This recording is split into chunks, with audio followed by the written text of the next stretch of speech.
We'll begin tonight around education. The West African Examination Council, WAEC, has announced that it detected technical glitches with the 2025 Senior School Certificate Examination SSCE results it recently released, in which mass failure was recorded. The results, which were released on Monday, recorded mass failure of candidates, which has caused outrage among parents, students, other stakeholders. Only 38.32% of candidates were reported to have passed with 5 credits, including English and mathematics, a sharp drop in points of nearly 34% from last year. The figures have reignited concerns about the true state of education in the country.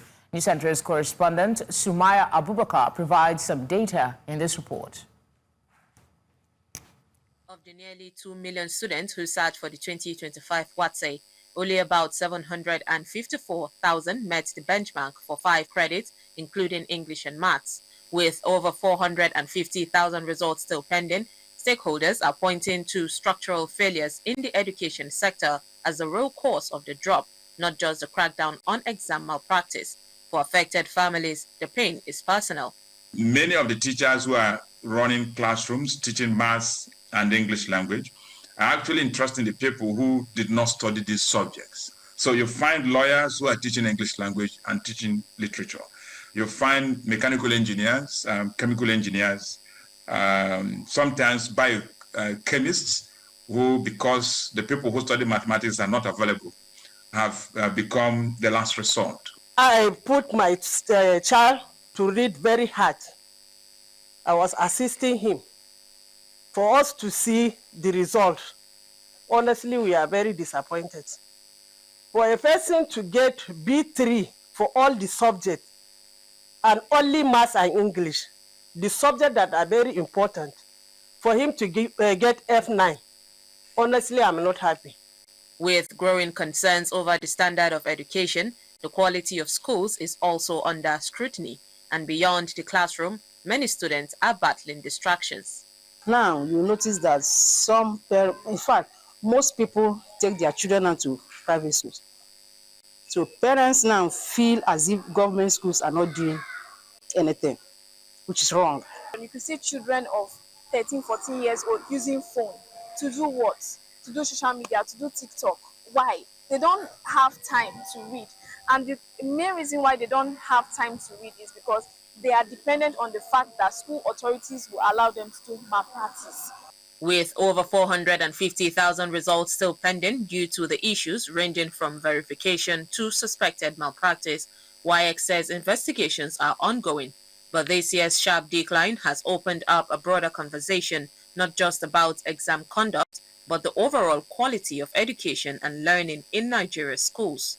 In Abuja, for News Central, Sumaya Abubakar. The July 12th local government elections in Lagos State has continued to spark reactions, with stakeholders raising serious concerns over the credibility and conduct of the polls. From voter apathy to logistical failures and reported irregularities, many believe the outcome may have far-reaching implications for governance at the grassroots level. News Center's Inside Lagos Politics Town Hall series has once again convened key players to review what went wrong and where the state goes from here. Correspondent Israel Eferubo has more. It was a local government election that many hoped would reset the tone for grassroots democracy in Lagos. But the July 12 polls have instead raised more questions than answers. We are talking about INEC is working with 20 local governments. LASEC chose 57. Scatter the arrangement of the polling is not enough sensitization to voters, to people, to political parties, to no new location of new polling units. Determined to hold the system accountable, News Central reconvened stakeholders, party officials, civil society groups and concerned citizens to discuss what went wrong and how it threatens grassroots governance. This election was so surprised that the election that has been holding, we always have all the logo of all political parties on the ballot paper. But this one was a different one. When you get to some local governments, you will see APC, AAC, only 2. In some local governments, you see only APC. In some local, you will see only 3 parties. What we need is the right representation. You can't be in a community and everybody knows you and they like you and they feel your presence. And when it comes to the time to vote for you, you are pushed out. Participants also questioned the independence and efficiency of the Lagos State Independent Electoral Commission, LASIEC. The electoral umpire, which is LASIEC, systematically rigging out every opposition party and stage managing the winning of the ruling party. We have an election where we have winners, but we don't have results. We don't trust LASIEC. It didn't owned by the states, and the states are being paid. So it is whatever they said that the LASIEC conducts with. We have LASIEC that takes people's money. Then LASIEC collects it, runs an election that some people have described as shambolic, that is a charade. Whether they are right or wrong, LASIEC has a duty to show up and present their side of the story. Despite the grim outlook, many at the forum say there is still room for reform, but only if actionable steps are taken before the next round of elections. In terms of the safeguard that we need to put, one, we have spoken about having a unified electoral system, two, having a unified structure at the local government level, and conducting the election on the same day, which you don't need any, that will deal with you in terms of voters' education, because everybody is aware that today is the day of local government election. As Lagos continues to digest the fallout from the July 12 polls, one message is clear. Without electoral integrity at the local level, democratic progress remains incomplete. In Lagos, for News Central, Israel Ifirobo. Let's expand this conversation further. In the studio with me is Kayinde Adegbulugbe, Lagos State Chairman of the Action Alliance. Joining online is the PDP chairmanship candidate, Tessie White, as well as George Ashiru, who is the Lagos State Chairman of the African Democratic Congress, ADC. Gentlemen, thank you very much for being here. We don't have Tessie yet. As soon as we have her connected, I will introduce her again. A lot was, let me come to you, Kayinde. A lot was said today about the entire process. As a participant in today's conversation and a key player in the entire process, what would be some of the key submissions today that stood out for you and deserves further scrutiny? Well, it was, thank you once again for having me here, and the platform for making it possible for us to air our views and talk about the core of the matter. From what we had today, I was able to see that different political parties have their grievances, have things they went through that election period. And I also, as a party chairman, I had candidates that were on the field too and went through this same thing. I will say that the matter starts from the beginning. From LASIEC down to the polling units, the whole system had issues. And this is not just a body that just started yesterday, that you say they're having hiccup issues or they're having teething issues. No, this is a body that has been there for quite a while. And if they're having this type of issues, then we should all come together and come back and say, look, what is wrong? If we have to go back to the to the House of Assembly and say this thing has to be amended, we need electoral reforms. The way it worked now did not work for us. The way they did it did not. Look, some parties collected their agent tags 12 midnight. That means they collected on that same day of the election. There were so many discrepancies, so many things like that that made. So it started from the beginning.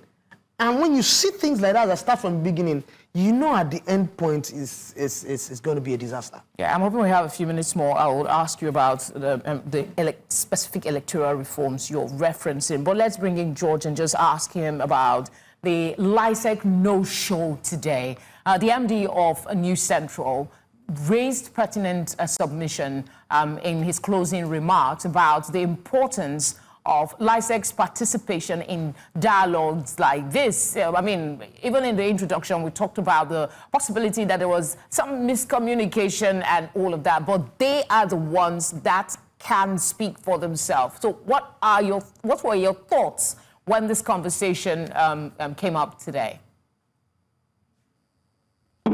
I mean, impunity is the word, impunity. The idea that a body that is funded by the taxpayers does not feel that it owes the taxpayers any form of explanation except for a client journalism kind of arrangement where you decide the media you want and you bring them to your office and you tell them what they want to hear.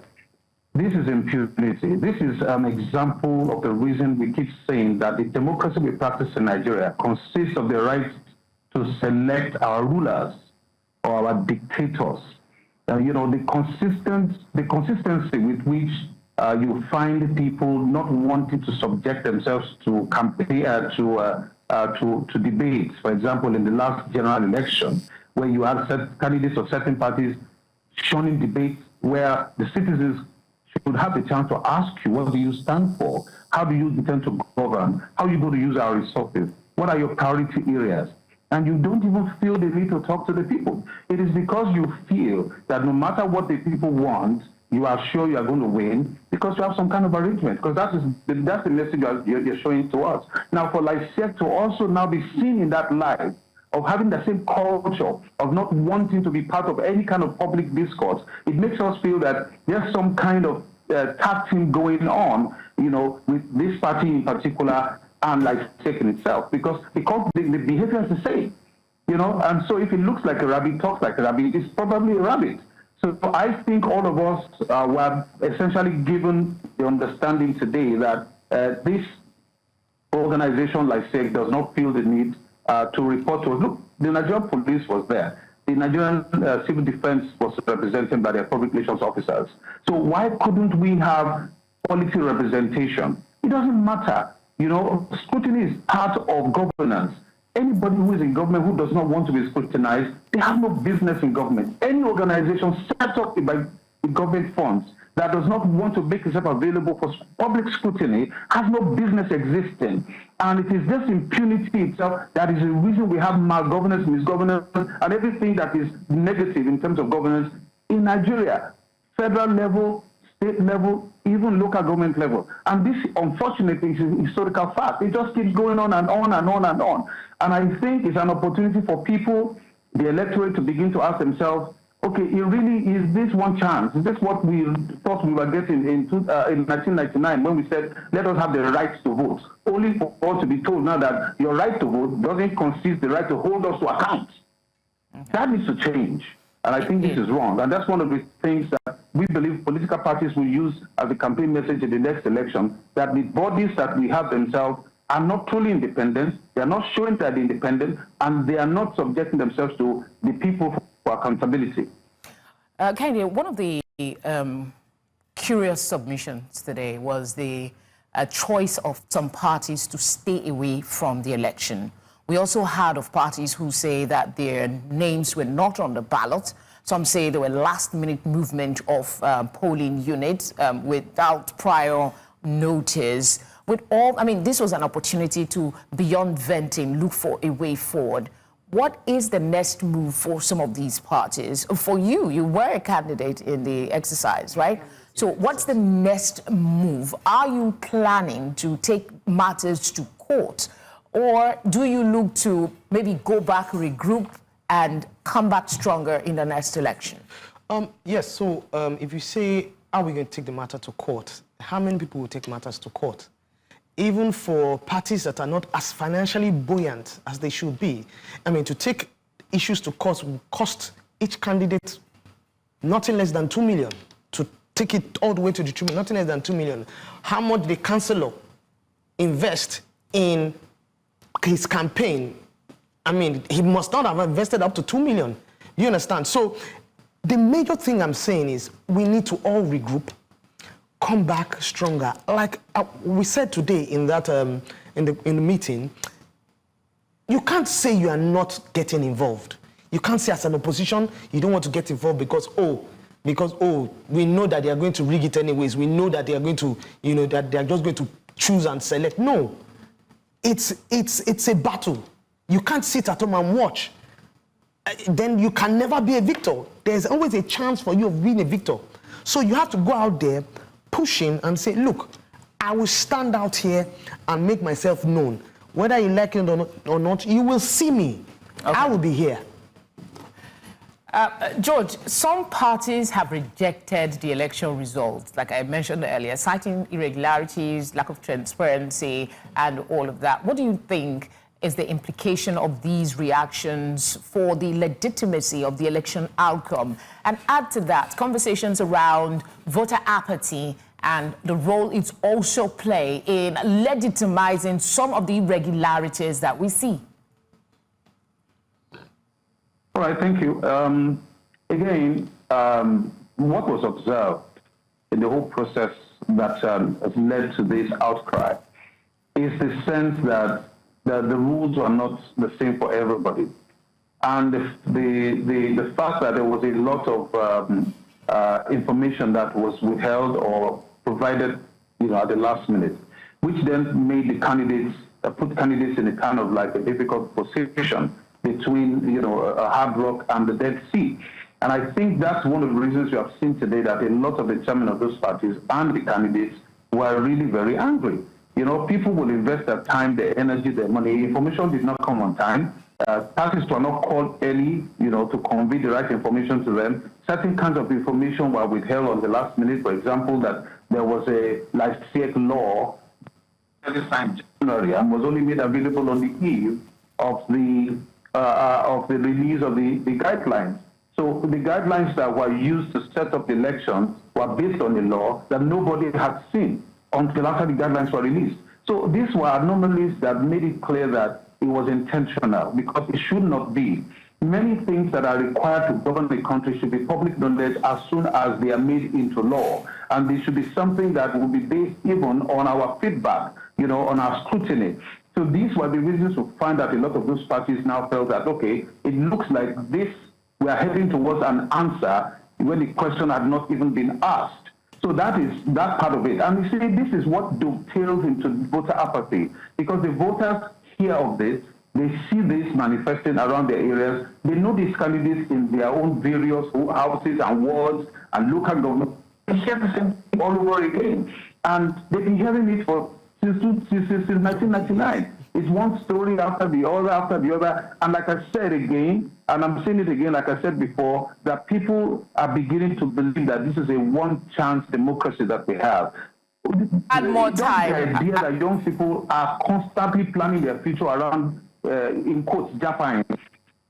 Quite unfortunate, really. Things need to change. We're hoping we still get some response from LASIEC in the coming days. George Ashiru, thank you very much for being here. We appreciate your time.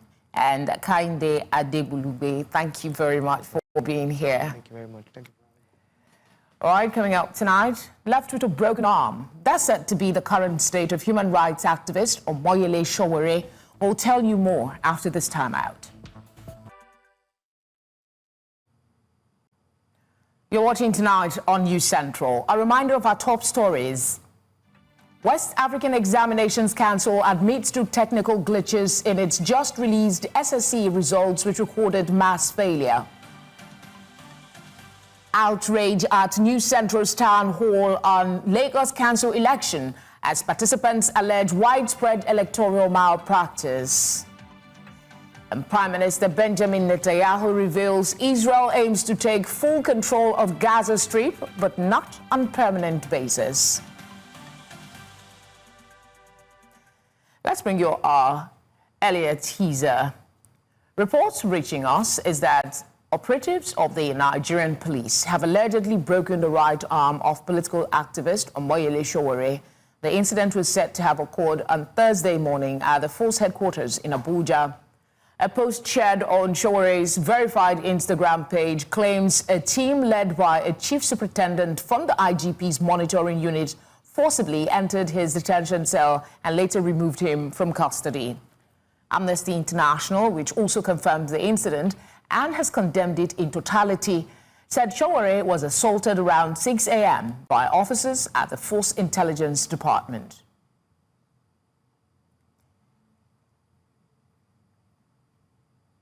Meanwhile, Showere's supporters have stormed the Nigerian Police Force headquarters to demand the immediate and unconditional release of their leader, who has been held in police custody for over 24 hours.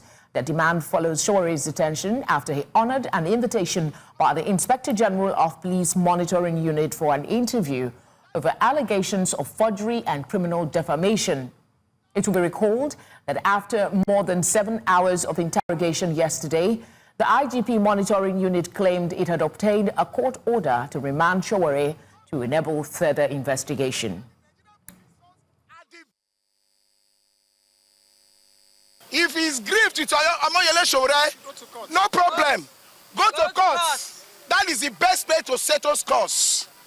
And if you now want to hide under the police force, our very institutions that's supposed to be respected across the globe. Some time ago, it was clearly stated that the Nigerian police force are the best, are the most intelligent, the most capable officers in Africa. But lo and behold, right now, Betoku have reduced the Nigerian police force to nothing. We went to the facility with him.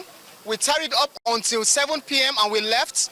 And they claimed that investigation was to be continued today. So we came in today and we got to know that he was whisked away by 6 a.m., brutalized, hand broken, and he's nowhere to be found. So we are asking, where is Showore? Who kidnapped Showore in the facility of the police? So these are the questions. And then the demand is simple and it's clear. We want the unconditional release of Omoyele Showore. Yes. That is all we so desire. Yes. Release Showore now.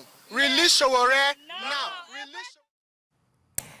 The United Bank for Africa has partnered Afri-Exim Bank to integrate its chatbot Leo into the Pan-African Payment and Settlement System, commonly known as PAPS. This cutting-edge financial infrastructure is poised to transform cross-border transactions across the continent. New Centre's business correspondent, Chamun Dabeng, has the details. Traditional cross-border transactions are often slow, expensive and riddled with complexity. From hidden fees to currency conversion headaches, the friction in the system can stifle growth, limit opportunity and frustrate users. However, the United Bank of Africa, in partnership with Afri-Exim Bank, is working towards putting an end to such issues. If you are in Ghana and you want to ship goods to Nigeria, that payment you will receive cedi, and the payment from Nigeria will be in Naira. And within the PAP system, this is made possible. But we are going a step further. We are digitalizing that process. And that's why we're bringing Leo, which is AI-powered. With Leo, with the convenience of your office, with the convenience of wherever you are, you'll be able to get into Leo and get the PAP platform, and you may receive and make payments for cross-border transactions across these two countries. As Africa moves towards deeper economic integration, initiatives like Leo could be the key to unlocking the continent's full potential. According to PAP CEO Mike Ogbalu, this partnership is about more than technology. It's about empowering African businesses, boosting intracontinental trade, and making finance truly borderless. What we've done is to bring together a number of key participants, which include central banks, includes commercial banks, and we have made these central banks and commercial banks settlement agents, and they participate on the PAPS platform as settlement agents. Today we have 18 countries in Africa.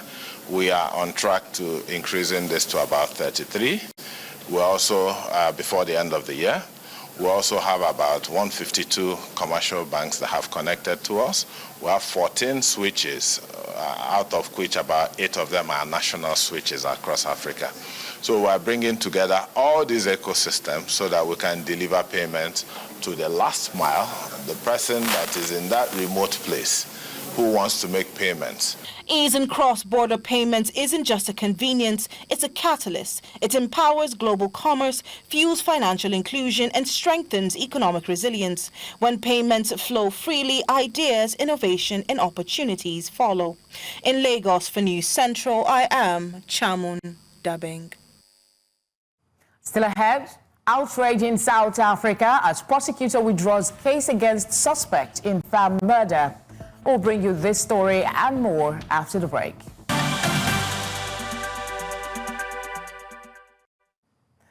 President Donald Trump's broad new tariffs on imports from more than 60 countries came into effect on Thursday, August the 7th, 2025.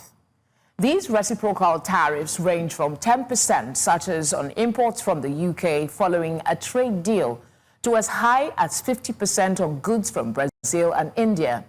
The tariffs target nations the U.S. accuses of unfair trade practices, with India's rate set to rise to 50% later this month due to its purchase of Russian oil. While Trump celebrated the tariffs as revenue generators expected to bring in billions to the U.S. economy, concerns have been raised about potential inflationary effects and harm to smaller U.S. businesses. For this conversation, I'm joined by global policy analyst, Professor Iyala Peterside. He is also founder and president of Popo Foundation US. It's good to have you on the news tonight. Considering the globalized nature of modern economies, how do you anticipate the broad new tariffs imposed by Trump on imports from over 60 countries will impact the global supply chain dynamics, particularly for industries that rely heavily on international trade? I mean, 60 is quite a number. I think this is a very short-sighted trade policy. I think it's a mixture of economics and politics, and almost every economist agrees that tariffs are taxes on imported goods, and ultimately the nation state that imposes the tariffs will suffer because the cost of goods will go up. But more importantly, there will be retaliatory tariffs from other countries. Nobody's going to sit down and watch its cost of exports rise without protecting itself. And we know from history, economic history, that even though you get a short-term benefit because of income for the government, ultimately those prices are transferred to the consumer. And inflation will rise, and the things that you're trying to protect, unemployment will go up, the global free trade will be bound up in all sorts of red tape, and that doesn't benefit anybody. I think that the idea that America, because of its size and because of its economic size, can push people around, it's okay. But I think at some point it will backfire, because everybody else, the EU, China, Russia, everybody else is going to impose retaliatory tariffs, and I don't think this is a good policy at all. Tariffs can have varying impact on different sectors of the economy, with some industries benefiting from reduced competition and others suffering from increased cost of imported materials. Which specific sectors of the U.S. economy are likely to be most significantly affected by these new tariffs, and how might they adapt to the changing trade environment? The problem in that equation is that we have a globalized economy now, and even countries, even industries that produce in America have raw materials and products that they import from other countries to aid in their production. So it's not a one-way street. There are no industries anymore in the world that I know of that route or use only local material for production. So everybody is interconnected in the global economy. And the funny thing is that America promoted this when it had an advantage over everybody. It promoted free trade, widely criticized protectionism from China and other countries. And now it thinks it can reverse itself because Trump believes that trade deficits are harmful, which do not have anything to do with imports. Trade deficits have to do with consumption. America is a consumption state. It has a large economic base, so it consumes a lot. The funny thing is that most of these industries or the products that are consumed by America cannot be produced in America. You don't transform a mom and pop factory into a global factory overnight because you're suddenly not importing from China. You have to have policies that benefit everybody, and I'm sure that the auto industry, the electronics industry, the telecommunication industries, those are industries that, even though they have a huge base in America, import significant raw materials from other countries to aid in their production. And those imports are all going to be taxed by the tariff policy of Donald Trump. I wish we had more time, but that's all the time we have for this conversation. Thank you very much, Prof, for giving us your time. Thank you very much. Israeli Prime Minister Benjamin Netanyahu has stated that Israel intends to take full control of the Gaza Strip, but made clear that Israel does not want to govern it permanently. Speaking during a meeting with his security cabinet, Netanyahu said the goal is to ensure Israel's security by removing Hamas from Gaza and then handing over control to a civilian administration led by Arab forces that would govern without threatening Israel. This announcement follows the collapse of ceasefire talks and comes amid increasing military operations by Israel. Let's go to South Africa and tell you that the state prosecutor has officially withdrawn charges against one of the farm workers accused of killing 2 black women and feeding their bodies to pigs. Adrian De Wet was one of the 3 men facing murder charges after 45-year-old Maria Magato and Lucia Ndlovu, who was 34, were killed while allegedly looking for food on a pig farm in South Africa's northern Limpopo province last year. Their bodies were then alleged to have been given to animals in an apparent attempt to dispose of the evidence. We're on a short break, and when we come back, we'll bring you business, sports, and entertainment. To stay with us.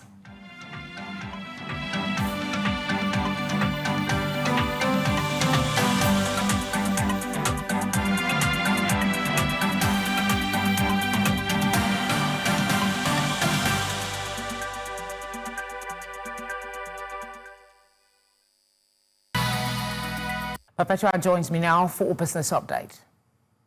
Thank you, Felicity. Now to the stories. Transmission Company of Nigeria has reported that a fire outbreak at Egbe Power PLC, which damaged a 150 MVA transformer at a transmission substation, has been contained. TCN's General Manager, Public Affairs, Ndidi Mba, on Thursday said investigations have traced the cause of the incident to a 4033 kV instrument transformer installed by Egbe Power PLC, which caught fire and ultimately damaged the TCN transformer. The resulting damage caused oil to leak from the transformer following a tear in its main tank. As a result, there has been a temporary reduction in bulk power supply to Ikorodu and Odogunyo 132 to 33 kV transmission substations, which supply IKEDC and IBEDC for some parts of its franchise areas, as well as Shagamu Line 1, Shagamu Line 2, and Maryland Line 3, Line 2 actually, on the 132 kV network within Lagos State. Nigeria's value-added tax revenue surged to an all-time high of 1.95 trillion naira in the fourth quarter of 2024. This marks a 9.23% increase from the previous quarter's 1.78 trillion naira. This is according to the National Bureau of Statistics. The rise reflects improved tax compliance, robust economic activity, and inflation-driven price changes. Looking at this by sectors, manufacturing led with 25.89% contribution, followed by information and communication, and mining and quarrying. Year-on-year, VAT collection grew by 62.19%. The stock market now, investor sentiment remained firmly risk-on as demand for insurance stocks and select consumer staples easily outweighed profit-taking in cement measures. As a result, month-to-date and year-to-date returns improved to 4.8% and 42.4% respectively. Now let's take a look at the snapshot for more. Taking a look there, we'll see it's up. That's the offshore index is up 52 basis points, and the offshore index has crossed the 146,000 mark. Now it's 146,570.71. Market capitalization still maintaining the 92 trillion naira mark, 92.73 trillion naira. To sector performance now, the session was broadly positive, with 3 of the 5 sectors under coverage closing in the green. Beginning with banking. Banking is up 20 basis points, and this, of course, is buoyed by stability in Zenith, UBA, and GTCO.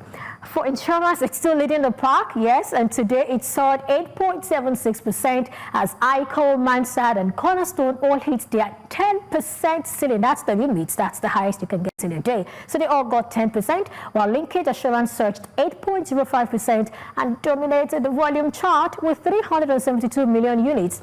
To oil and gas now, it is down 93 basis points, reflecting mild pressure. For consumer goods, it's also up 4.08%, following, of course, insurance rather, and this is caused by Boa Foods and Guinness, which also improved. And we can see the industrial is down, up actually 1.73%, and that's as a result of what we saw. Industrial goods is actually supposed to be down, but that wraps up business tonight. I am Perpetua Fast Repeater. Tonight continues.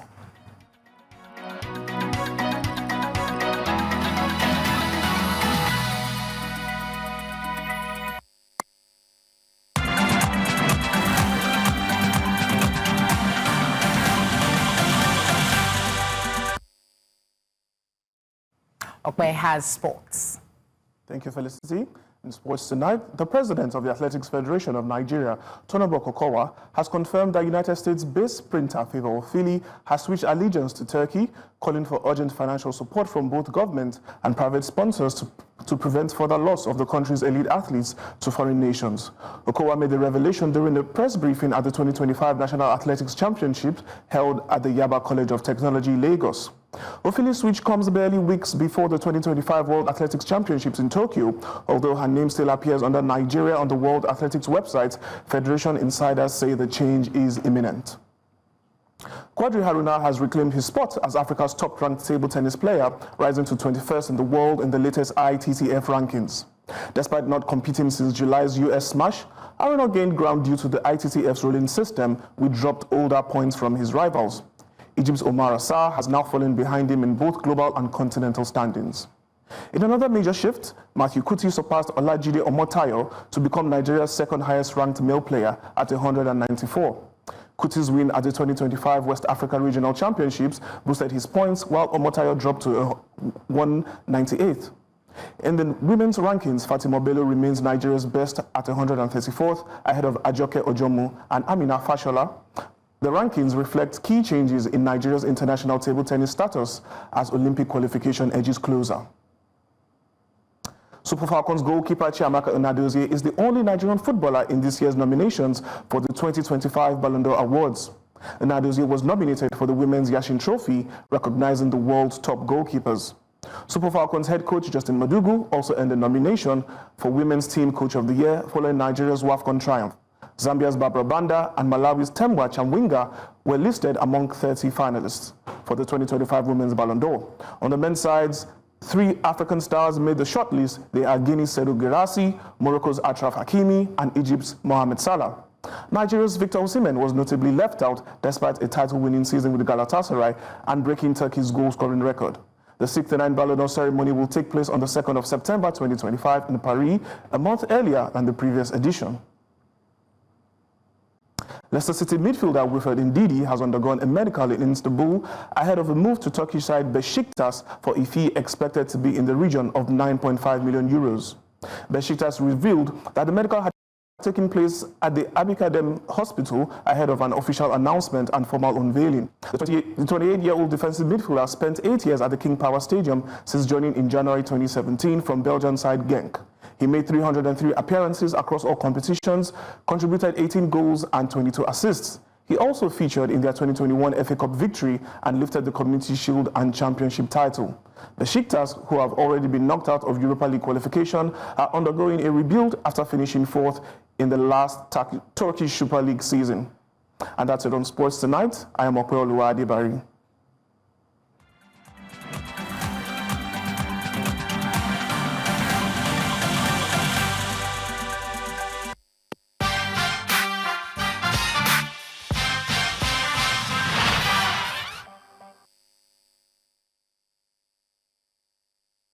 Edewa has the latest in entertainment.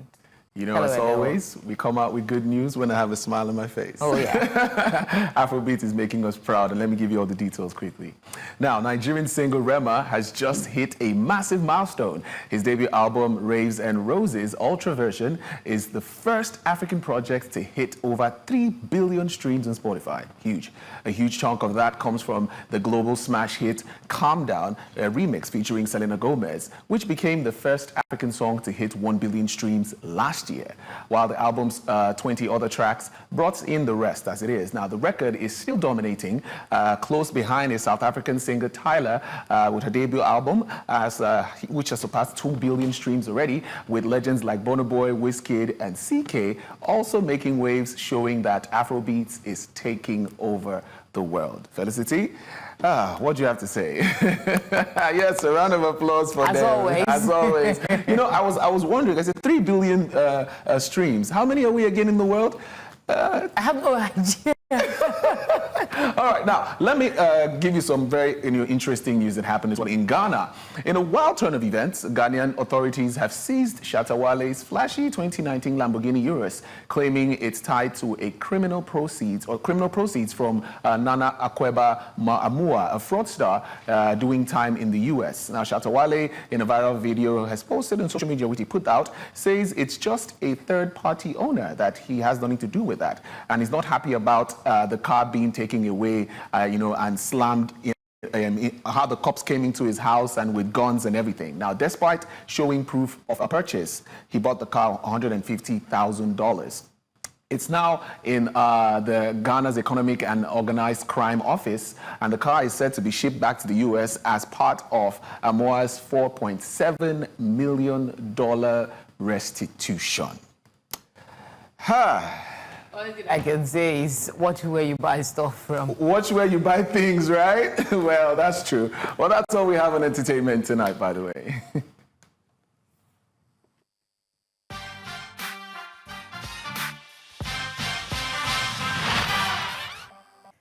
That's all the news we have for you tonight. But before we go, a reminder of our top stories. West African Examination Council admits to technical glitches in its just released SSC results, which recorded mass failure.